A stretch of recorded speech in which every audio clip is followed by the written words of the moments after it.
तीसरे श्लोक में जगत का रहस्य बतलाया और चौथे श्लोक में जिज्ञासु का स्वरूप बतलाया कि ये तीन तत्वों को जानना ही जीवन का परम ध्येय होना चाहिए। जिज्ञासा माने ज्ञातुम इच्छा, माया क्या है, तत्व क्या है, जगत क्या है, इनको जानने की प्रत्येक जीव में जिज्ञासा होनी चाहिए। तत्व क्या है? अहम एव अग्रे। भगवान प्रकट हो कहते हैं ब्रह्मा जी जब कहीं कुछ नहीं था तब सिर्फ हम थे, तो आप अकेले अकेले क्या कर रहे थे? भगवान बोले हम अपनी मस्ती में थे, अपने आनंद में थे, तो आपके अलावा और कोई नहीं था, न अन्यत। भगवान कहते अन्य कुछ भी नहीं था। अच्छा तो एक बात बताओ, यार कुछ भी नहीं था तो आपने ये संसार काहे से बनाया? अरे संसार को बनाने के लिए कुछ मटेरियल तो होगा आपके पास जिससे आपने ये संसार बना दिया। भगवान बोले कोई मटेरियल नहीं था, तो फिर काहे से बनाया? भगवान बोले जब कोई था ही नहीं तो बनाते कहां से? हम खुद ही बन गए और खुद नहीं बना दिया। हम बनाने वाले भी हैं और बनने वाले भी हम ही हैं, हम ही संसार बने हैं। ये कैसे हो सकता है?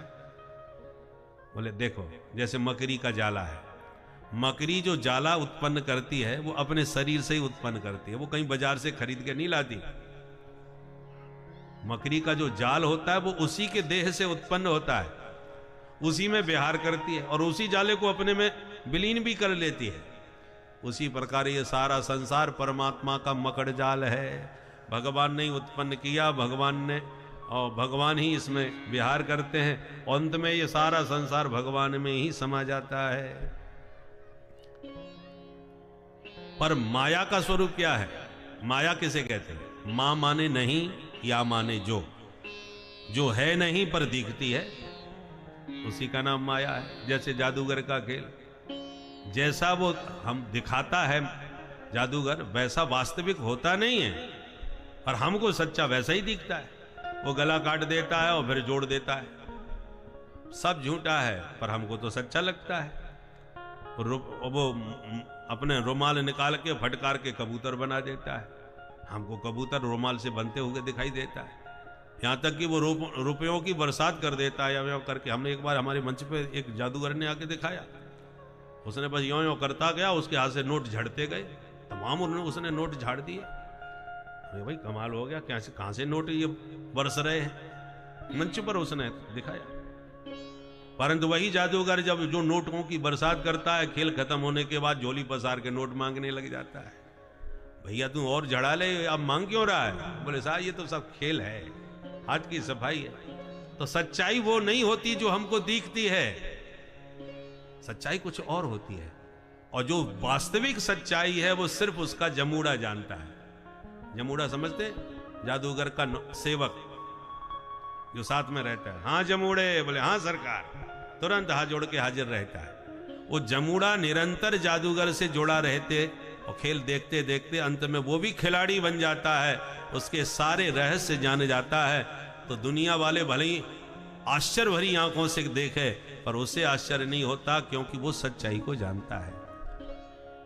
नटकृत बिकट कपट खगराया, नटकृत बिकट कपट खगराया, नट सेवक ही न व्यापे माया, नट सेवक ही न व्यापे माया, नट सेवक ही न व्यापे माया, नट सेवक ही न व्यापे माया।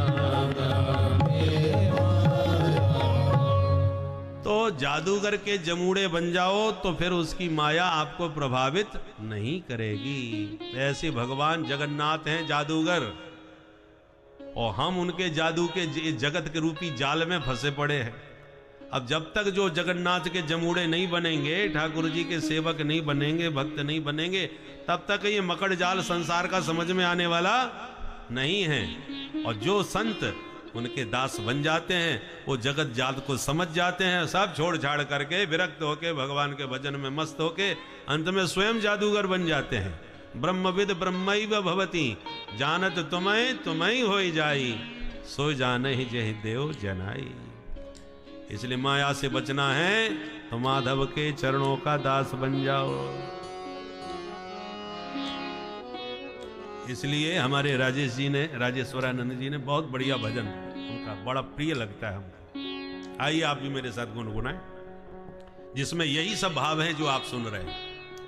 अरे सब जग को रही नचाय, हो नचाय, हरि माया जादूगरनी। सब जग को रही नचाय, हो नचाय, हरि माया जादूगरनी।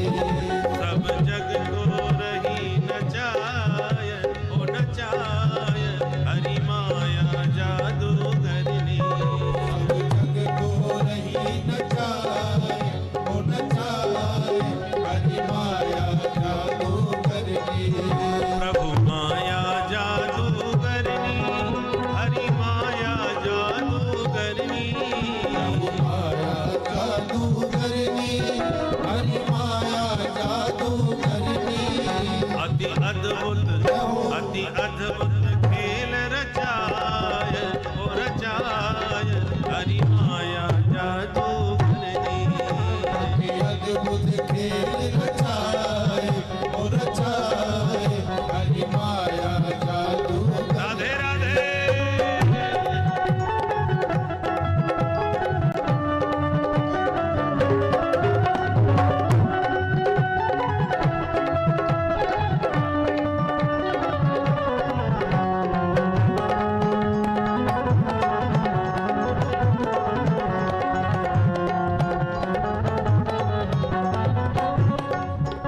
गोया को पार न पावे, ये सबको नाच नचावे।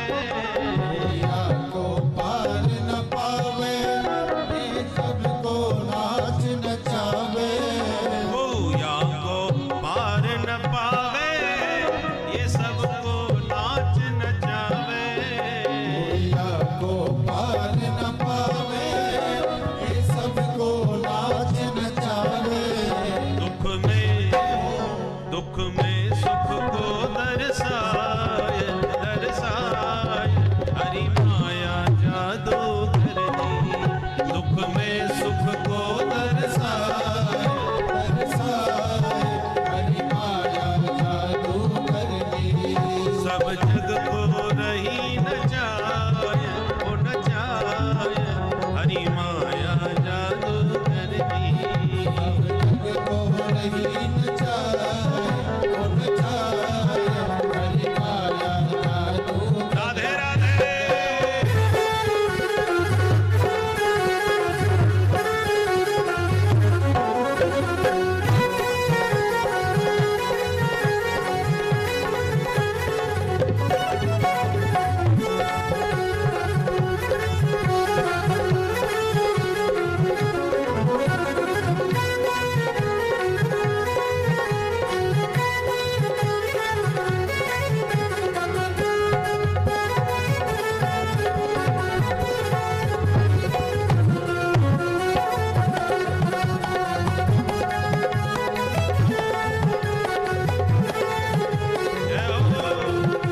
प्रजापति भगवान की माया को सब कोई भजे पर माधव भजे न कोय, और जो कदापि माधव भजे तो माया चेरी होय। माधव के दासों की दासी बनकर के माया घूमती है, उनका कुछ अहित नहीं करती। तो माया से बचने का यही उपाय है, हरि का भजन करो, हरि के दास बनो। बहुत सुंदर उपदेश भगवान ने चतुश्लोकी के द्वारा ब्रह्मा जी को दिया, जिसे पाकर के ब्रह्मा जी ने सृष्टि का विस्तार किया। तृतीय भागवत के 10 लक्षणों का वर्णन किया, जो तृतीय स्कंद से द्वादश स्कंद क्रमशः वर्णन किए। तृतीय स्कंद में सर्ग का वर्णन है। सर्ग माने सृष्टि। सबसे पहले विदुर जी का पावन चरित्र गाया। विदुर जी को जब पता चला कि प्रभु शांति का संदेश लेकर के पांडवों की तरफ से आ रहे हैं, तो दौड़ के धृतराष्ट्र के पास गए। बोले सरकार, एक मेरा निवेदन सुनो। क्या? बोले मेरी प्रार्थना आपके चरणों में है कि वो जो कहें वो द्वारकाधीश की बात मान लेना। धृतराष्ट्र ने कहा मैं तो मान जाऊंगा, पर ये मेरा बेटा मान जाए तब है। विदुर जी ने कहा महाराज, मेरी आपसे प्रार्थना है, दुर्योधन की बातों में आकर के आप राष्ट्र को बर्बाद मत न करो। तुम्हारा पुत्र साक्षात घोर कलयुग है, कलह का मूल स्वरूप है, कलह का केंद्र है। राजधर्म कहता है कि राजा को अपने पुत्र का भी परित्याग करना पड़े, राष्ट्र हित में तो कर देना चाहिए। एक के त्यागने से पूरा राष्ट्र बन सुरक्षित हो, तो उस एक को त्याग देना चाहिए। जैसे आपका शरीर में एक कोई अंग में घातक बीमारी हो जाए और डॉक्टर कहे इस हाथ को कटवाना पड़ेगा, नहीं तो ये बीमारी फैल जाएगी पूरे शरीर में, तो बुद्धिमानी इसी में कि हाथ ही कटवा दो।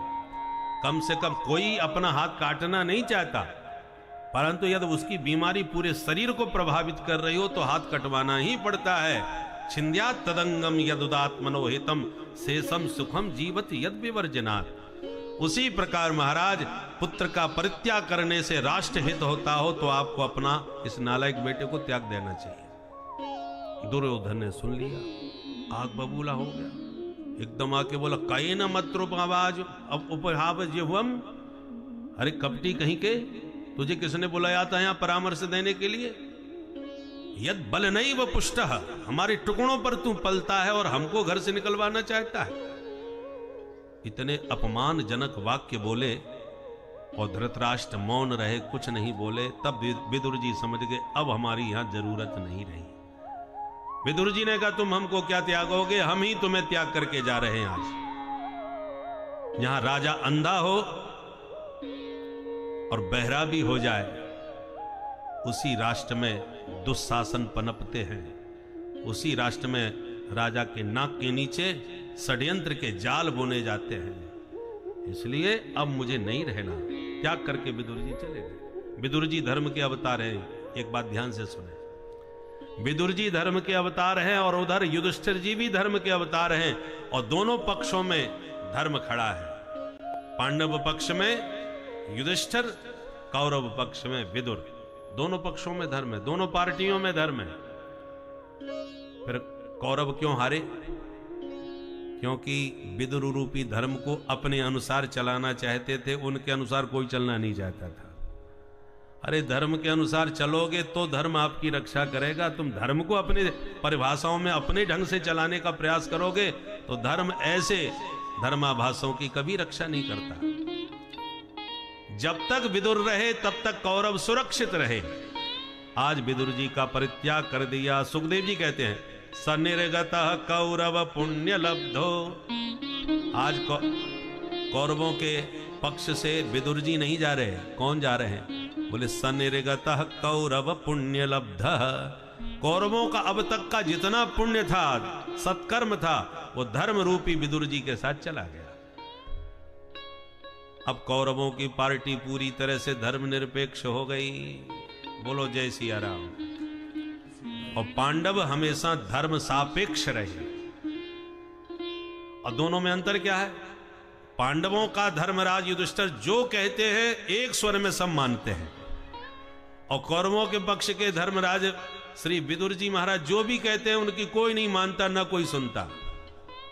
और आज विदुर जी का त्याग भी कर दिया तो धर्मनिरपेक्ष पार्टी की जो दुर्दशा होनी चाहिए थी वही हुई कौरवों की, और धर्म सापेक्ष पांडवों को जो महत्व मिलना चाहिए था वो भगवान ने उन्हें पूरी तरह से दिया, क्योंकि भगवान उसी पक्ष में होते हैं जिस पक्ष में धर्म रहता है। यतो धर्मस्ततो जयः, यत्र योगेश्वरः कृष्णः, यत्र पार्थो धनुर्धर, तत्र श्री विजयोर्भूतिर ध्रुवा नीतिर्मतिर मम। संजय जी कहते हैं भगवद गीता में अंत में कि जिस पक्ष में धर्म है, जिस पक्ष में भगवान योगेश्वर श्री कृष्ण है, उसी पक्ष में विजय विभूति अपने आप चल करके चली आती है। बोलो जय सिया राम। जय सिया राम। पांडवों देखो, जबकि पांडव हर मामले में कमजोर थे, सत्ता में कौन थे? कौरव। पांडवों का तो निर्वासन कर दिया था, जंगलों में भटक रहे थे, और जब युद्ध भी हुआ तो पांडवों की सेना 7 अक्षौणी थी, कौरवों के पास 11 अक्षौणी सेना थी, सैन्य बल भी अधिक था, और जितने भी महाबली थे वो भी कौरवों के पार्टी में। इच्छा मृत्यु के वरदानी सेनापति कौन थे? पितामह भीष्म। सबके आचार्य गुरु द्रोणाचार्य जिन्होंने सबको शस्त्र विद्या सिखाई वो भी कौरवों के साथ। कृपाचार्य, अश्वत्थामा, कर्ण जैसे महान दिग्गज वीर सब कौरवों के साथ थे।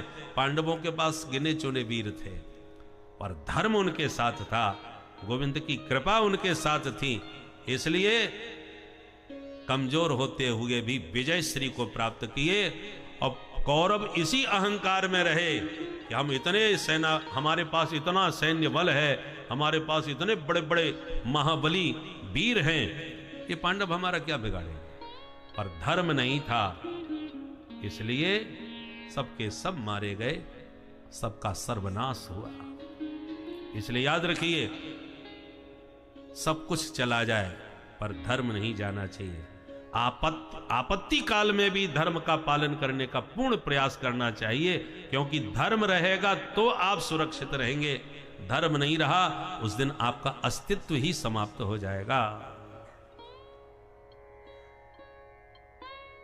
धीरज धर्म मित्र और नारी, आपत्काल परखिए चारी।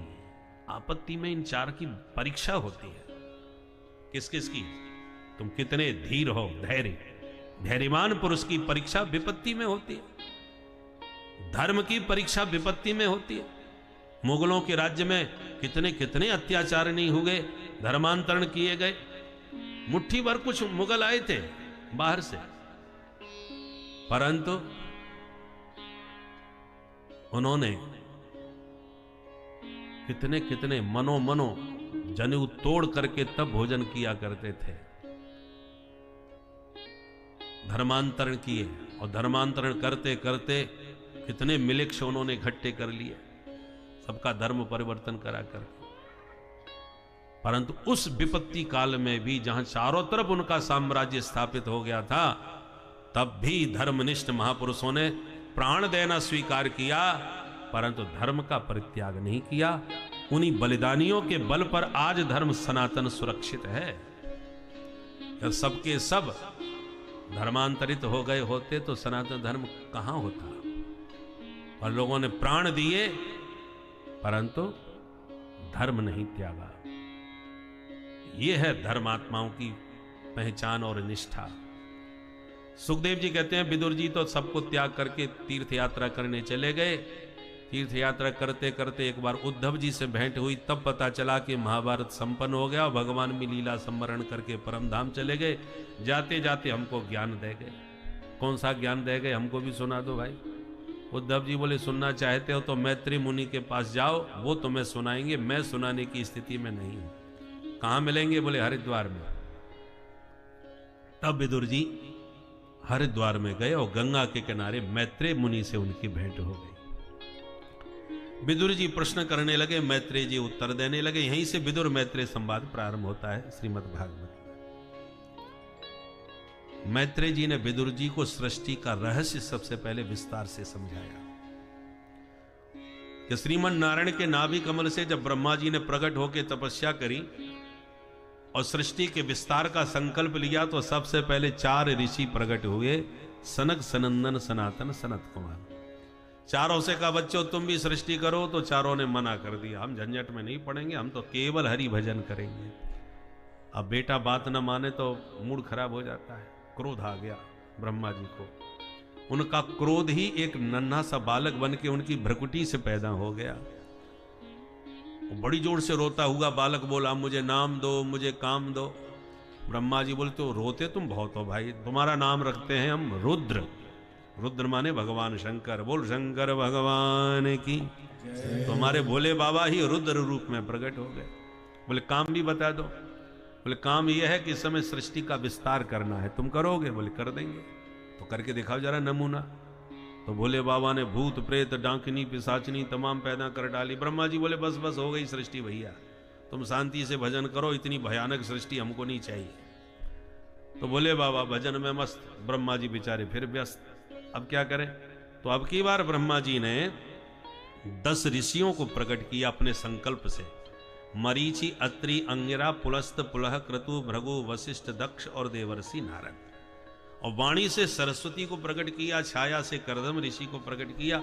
ये सब संकल्प सृष्टि है। और फिर अपने वाम अंग से कन्या और दक्षिण अंग से पुरुष को जन्म दिया। उनका नाम रखा मनु शतरूपा। ब्रह्मा जी बोले अब तुम दोनों मिलकर के मैथुन सृष्टि का विस्तार करो। तो स्त्री पुरुष के संयोग से जो सृष्टि होती है वो मनु शतरूपा से प्रारंभ हुई। उससे पहले संकल्प सृष्टि थी। और मनु शतरूपा हमारे आदि पुरुष हैं, माने उन्हीं से हम लोगों का जन्म हुआ है, इसलिए हम सब मानव कहलाते हैं। मनु के सब पुत्र हैं, इसलिए हम मानव हैं, इसलिए हम मनुष्य हैं। ये मनु की संतान को ही मनुष्य और मानव कहा जाता है। और इसलिए याद रखिए, जो मनु महाराज को गाली देते हैं उन्हें नहीं भूलना चाहिए कि वो अपने पूर्वजों को ही गाली दे रहे हैं।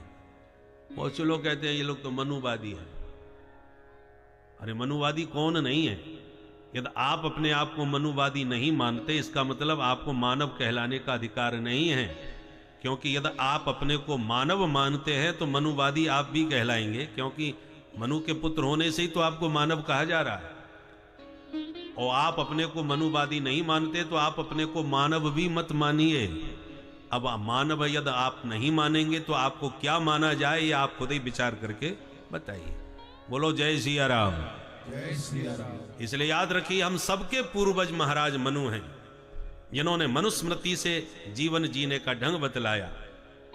आप कहोगे उसमें तो बहुत सी आपत्तिपूर्ण बातें हैं। अच्छा एक बात बताओ, सृष्टि के आदि में मनुस्मृति के द्वारा संविधान बनाया गया। मनुष्य के रहने का संविधान मनुस्मृति है, जो मनु महाराज ने सृष्टि के आदि में बनाई। देश को स्वतंत्र हुए 100 साल भी नहीं हो पाए, सृष्टि को तो हजारों साल हो गए। 100 साल में भी जिन लोगों ने, महापुरुषों ने संविधान बनाया था, उसमें 100 से भी अधिक संशोधन हो चुके हैं। तो 100 साल में भी संशोधन 100 बार हो गए और नहीं चल पाया। विचारधारा बदल गई, स्थितियां परिस्थितियां बदल गई। तो जो सृष्टि के आदि का संविधान मनुस्मृति का है, वो आज के परिप्रेक्ष्य में आपको समझ में न आवे तो इसमें कौन आश्चर्य की बात है। यदि आपको जो बात समझ में नहीं आ रही उसको किनारे कर दो, जो समझ में आवे उसे तो आदर दो। ऐसा मतलब थोड़ी है कि जो बात समझ में नहीं आई तो मनुस्मृति को ही जलाना और पन्ना फाड़ना आप प्रारंभ कर दे। ये कहां का विवेक है? क्या मनु महाराज को ही गाली देना प्रारंभ कर दिया? इसलिए याद रखिए, हम सबके पूर्वज महाराज मनु हैं। मनु शतरूपा से 5 संतानें हुई, 2 बेटा 3 बेटी। बेटा है प्रियव्रत और उत्तानपाद, और बेटियां हुई आकुति, देवहूति और प्रसूति। ये 5 संतान। एक बार मनु महाराज ने कहा, महाराज एक समस्या आ गई। क्या आ गई? बोले हिरण्याक्ष नाम का दैत्य पृथ्वी का ही अपहरण कर लिया और रसातल में ले गया। तब ब्रह्मा जी ने प्रभु का ध्यान किया, प्रभु ये संकट दूर करो। ध्यान करती बड़ी जोड़ की छींक आई, और छींकते ही उनकी नासिका रंध्र से भगवान एक विचित्र वराह का रूप धारण करके प्रकट हो गए। बोल वराह भगवान की जय। वराह भगवान ने हिरण्याक्ष का वध करके पृथ्वी का उद्धार किया। महाराज ये हिरण्याक्ष कौन था? बोले ये कश्यप जी की अनेक पत्नियां हैं, उनमें एक हैं देवी दिति। उन्होंने सूर्यास्त के समय कश्यप जी से रति याचना करी। कश्यप जी ने समझाया, देखो देवियों, सूर्यास्त के समय 4 काम बिल्कुल नहीं करने चाहिए। कौन कौन? आहारम मैथुनम निद्राम स्वाध्याय च विशेषतः। सूर्यास्त के समय भोजन न करें, सूर्यास्त के समय सहवास न करें, सूर्यास्त के समय स्वाध्याय न करें, और सूर्यास्त के समय शयन नहीं करें। ये 4 काम नहीं करना चाहिए। भोजन करने वाले बीमार होते हैं, और जो सूर्यास्त के समय सहवास करके गर्भ धारण स्त्रियां करती हैं, उनके दुष्ट संतान पैदा होती है। और जो सूर्यास्त के समय विद्यार्थी पढ़ते हैं, वो जो याद करेंगे सब भूल जाएंगे। और सूर्यास्त के समय जो घर में सोता है, उस घर में दरिद्रता का वास होता है। ये 4 कार्य ऋषियों ने निषिद्ध बतलाए। कश्यप जी ने अपनी पत्नी को बहुत समझाया, परंतु दिति ने एक ना मानी, तो पत्नी का मनोरथ पूरा किया। अब कामज्वर जब शांत हुआ, तब दिति को पश्चाताप हुआ कि स्वामी मेरे से भूल हो गई, मुझे माफ करना। कश्यप जी ने कहा, हम तो माफ कर देंगे, पर तुमने सूर्यास्त के समय गर्भ धारण किया है, उसका परिणाम भोगना पड़ेगा। क्या परिणाम होगा महाराज? बोले यही परिणाम होगा कि तुम्हारे गर्भ से 2 आतंकवादी पैदा होंगे, सारी सृष्टि को हिला के रख देंगे, इतने खतरनाक होंगे। अच्छा, डर गई बेचारी दिति। उसने 100 वर्षों तक बच्चों को जन्म ही नहीं दिया, गर्भ में ही धारण करके रखा। पर 100 वर्ष बाद जो 2 विचित्र बालक पैदा हुए, पैदा होते इतनी शीघ्रता से उनका शरीर बढ़ने लग गया कि दिविश प्रचौ है में किरीट कोटि भी, महाभीमकाय दोनों दैत्य हो गए, जिनका नाम हुआ हिरण्याक्ष और हिरण्यकश्यप। उनमें से हिरण्याक्ष ने पृथ्वी का हरण किया, और भगवान ने उसका वध करके पृथ्वी का उद्धार किया।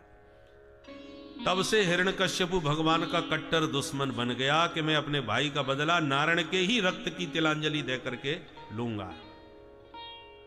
सुखदेव जी कहते हैं, राजन, अब सृष्टि का जब विस्तार हुआ तो सबसे पहले बेटियों का वंश बतलाए। 3 बेटियां हैं, आकुति, देवहूति, प्रसूति। उनमें मझली बेटी देवहूति का विवाह कर्दम मुनि के साथ में हुआ।